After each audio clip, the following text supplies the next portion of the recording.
All right, Alexis, thank you. Our team coverage turns now to Local 10's Andrea Martinez. She was ahead of the storm in Tampa and now has moved today to St. Petersburg. Andrea? Yeah, we are in downtown St. Pete right now, where people are really just dealing with power outages. The most of what we've seen out here in the Tampa area, as you can see, some downed trees, tree branches, some trees falling on top of homes, and then those power outages. I don't know if you can make out, this street light behind me is blinking. 170,000 people in Pinellas County without power. Hillsborough County has about 300,000 people still without power. But the feel here is mainly people are just glad that that storm made that shift. Not good news for our neighbors down south. Of course, they are reeling for them. But as for here, Tampa, for the most part, was spared from the worst. The Tampa area spared from the worst after initially bracing for a direct hit from powerful Category 4 Ian. The storm still delivering a punch in some areas with high wind gusts and heavy rain. This video from right outside of Tampa in Valrico. With high wind gusts and heavy rain. This one was a big one. The winds were crazy. Haven't seen anything like that before. But with the break of day, evacuation orders lifted. Residents returning home to clean up the mess.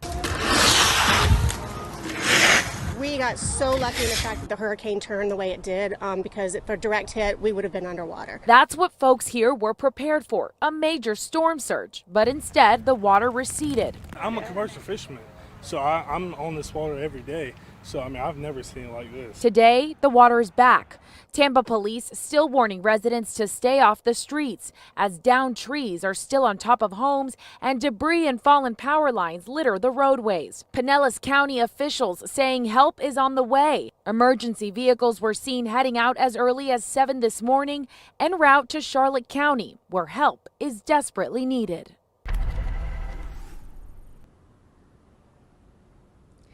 And back out here live, several people asking me, how can they help? What can they do next? That's what people want to do. They want to get out there and see how they can help. We saw Miami-Dade Fire Rescue also on their way up to help in search and rescue. And that's what a lot of agencies out here are doing, as well as people get back into their homes. Those evacuation orders, mandates have been lifted now. So people are just now trying to rebuild, and then, of course, doing what they can to send help down south. Guys, for now, back to you.